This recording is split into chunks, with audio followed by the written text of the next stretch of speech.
History is written by the powerful, and sometimes history hides more than it reveals. You know the stories of King David. You know King Solomon, the wisest man in the Bible.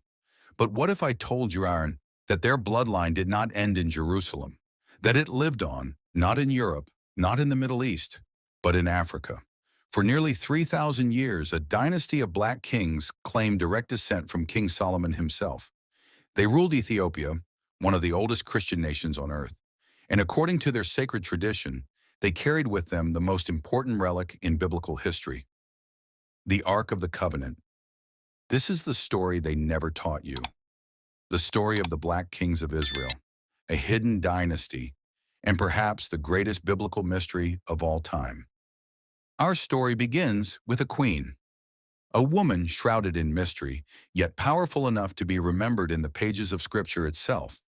The Bible calls her the Queen of Sheba. In Ethiopian tradition, she is known as Makeda. She was not a minor ruler, but a sovereign over a vast and wealthy empire. Her kingdom, Sheba, stretched across trade routes that connected Africa to Arabia, an empire overflowing with gold, ivory, frankincense, and myrrh, the very treasures brought to Solomon's temple. But who was she? And why did she make the perilous journey to Jerusalem? The Bible tells us in 1 Kings 10 and 2 Chronicles 9 that the Queen of Sheba came to test Solomon with hard questions. She brought with her a caravan so vast that it stunned even Solomon himself. She asked riddles. She tested his wisdom, and the king answered them all. Their meeting was not simply diplomatic, it was spiritual, it was intellectual, and according to Ethiopian tradition, it was also deeply personal. Because in Ethiopia's national epic, the Kebra Nagast, the encounter between Makeda and Solomon becomes the foundation for an entirely new dynasty. It claims that their relationship went beyond words and produced a son who would forever change the destiny of nations. That son's name was Menelik I, later known as Menelik I. Raised in the kingdom of Sheba, Menelik grew up with knowledge of his heritage. His mother told him of the greatness of his father, the wise King Solomon of Israel. As a young man, Menelik felt compelled to journey to Jerusalem. Imagine the scene, the son of Solomon, walking through the gates of his father's city, unknown, unannounced. The Kebra Nagast tells us that when Solomon laid eyes on the young man, he knew immediately this was his son. The resemblance was undeniable. Father and son embraced. Solomon's joy overflowed. He begged Menelik to remain in Jerusalem, to inherit the throne, to continue the line of kings in Israel. But destiny pointed elsewhere. Menelik's calling was not in Jerusalem, it was in Africa. He would return to his mother's land, carrying with him more than blood. He would carry the promise of a dynasty. Here is where the story turns from history to mystery. When Menelik prepared to leave Jerusalem, the sons of Israel's nobles were sent with him. But among them was Azarias, the son of the high priest Zadok. And Azarias had a vision. The vision told him the Ark of the Covenant could not remain in Jerusalem. Corruption had entered the land. The Ark, the very throne of God, containing the tablets of the 10 Commandments, must be taken to a new resting place. So Azarias, with divine guidance, or perhaps bold defiance, removed the Ark from Solomon's temple. In its place, a replica was left behind. The true Ark was carried by Menelik and his companions, hidden in their caravan.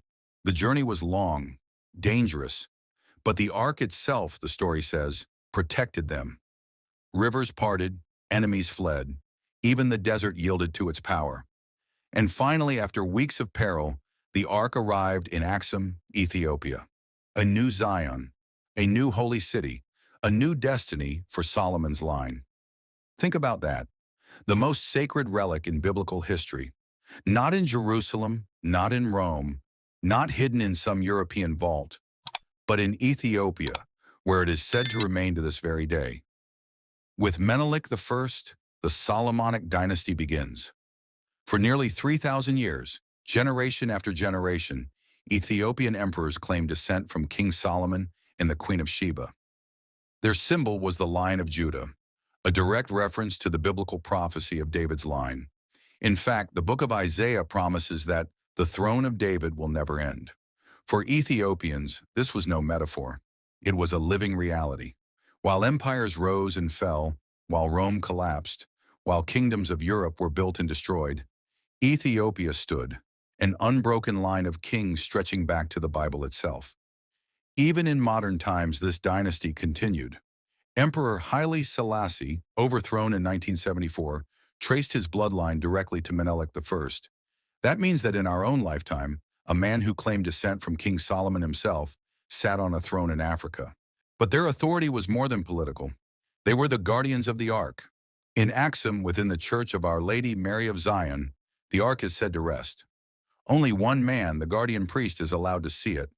He lives his entire life within the church compound, dedicated to guarding the holiest object on earth. And so Ethiopia holds a claim that no other nation can, a direct lineage from David and Solomon, and the guardianship of God's covenant itself. But why has this history been hidden?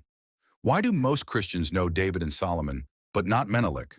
Why is the Solomonic Dynasty absent from Western textbooks? The answer may lie in centuries of bias. Colonial historians downplayed Africa's role in biblical history. They preferred a Eurocentric story, one where the great kings and holy relics belonged to Europe, not Africa. But Ethiopia could not be erased. It is one of the oldest Christian nations on earth, converting as early as the 4th century.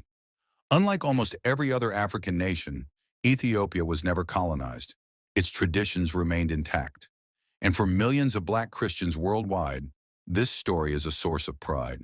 A reminder that their ancestors were not outside the biblical story, but at its very center. The Ark, the throne, the covenant, it is all part of their heritage. The story of the Black kings of Israel is more than legend. It is a living tradition passed down for millennia. It forces us to ask uncomfortable questions. What if the Ark of the Covenant truly rests in Ethiopia?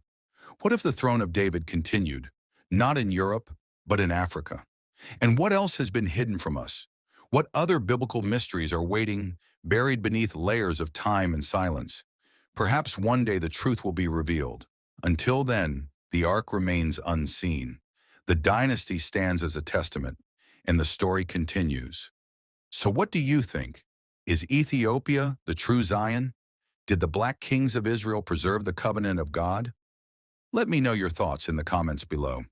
And if you want to keep uncovering biblical mysteries, truths long forgotten, stories long hidden, make sure you like, share, and subscribe, because there are more secrets waiting to be uncovered.